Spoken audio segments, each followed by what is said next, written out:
Hello, options traders. Steve Gans here. I've got a new trade in the start to finish series. I entered this trade here going into the close on, let's see, today is the 30th of April. And our market started selling off somewhat aggressively, but I don't know that had a huge impact on this trade. I've looked at this off and on over the past few days, and I've actually been able to enter this if I wanted to on a few different occasions. So, you will likely remember that I did a video about a week or so ago. If you haven't seen it, go back and look at it. It is on DJT, or Donald Trump's Truth Social stock. And that's right now acting like a meme stock. In other words, it's got people buying and selling options all over the place. No rhyme or reason as to how it's being treated. I think in many cases there are traders in here that maybe aren't not well educated traders or newer, not sure exactly what they're doing. And quite frankly, if you know what you're doing, you could take advantage of that. So let me show you what I mean by that. And in that video a couple weeks ago, I made a comment of, if it's too good to be true, it probably is. And I showed putting on a butterfly, and that I wanted to fill a butterfly that looked something like this. And this butterfly has 6-point wings, $6 wide wings. We can see that here on the put side and then here on the call side. So it's an equal wing butterfly where my longs on both sides are 6 points from my short. So my maximum risk in this trade would be $6 per butterfly, less whatever money I take in to get into this butterfly.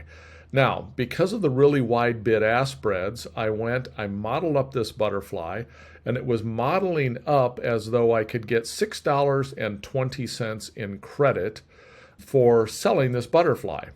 Obviously, that's not going to happen. The broker won't let that happen. When I go and I put that order in, because I'm getting a credit that would be larger than the maximum risk, that would mean that I would have a trade with zero risk in the trade. So the broker just instantly refuses that order. They don't let that order go through.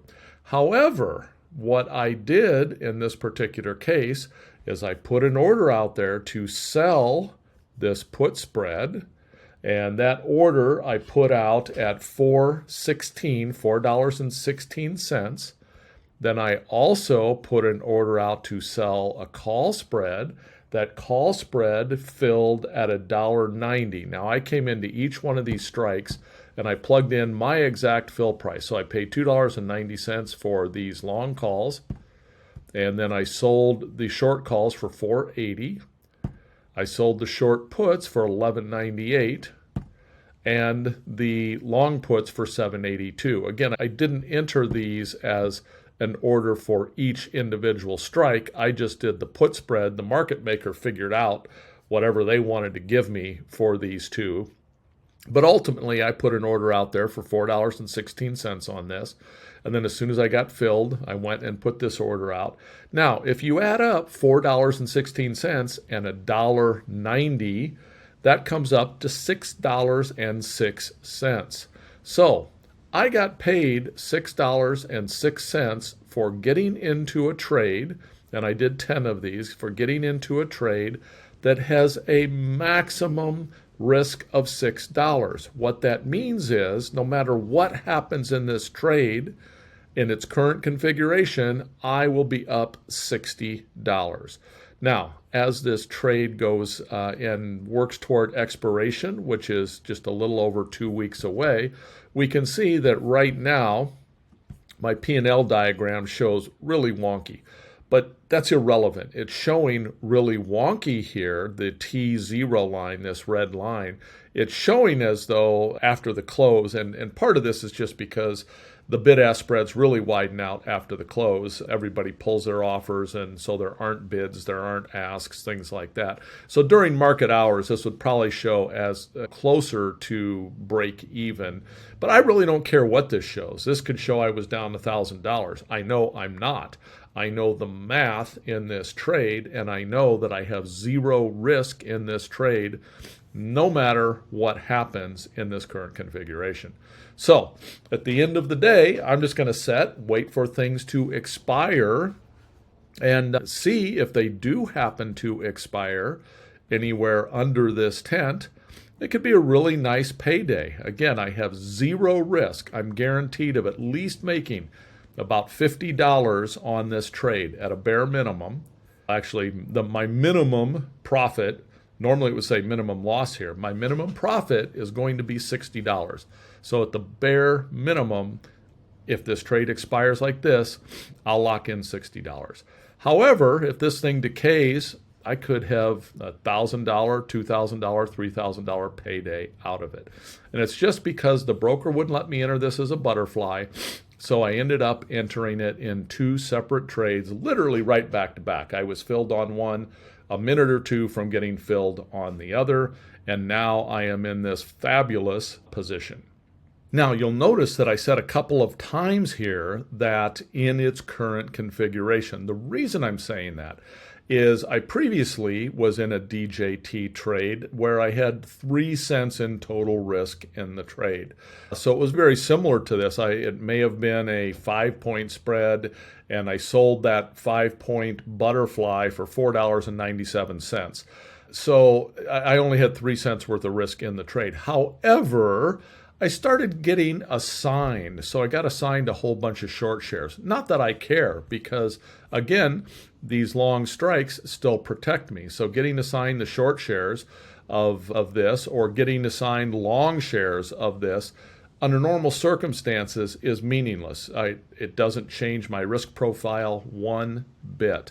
I just need to make sure that as this thing is expiring, that I go ahead and either cover my short shares or sell my long shares before these options expire, just so that I keep this profile intact.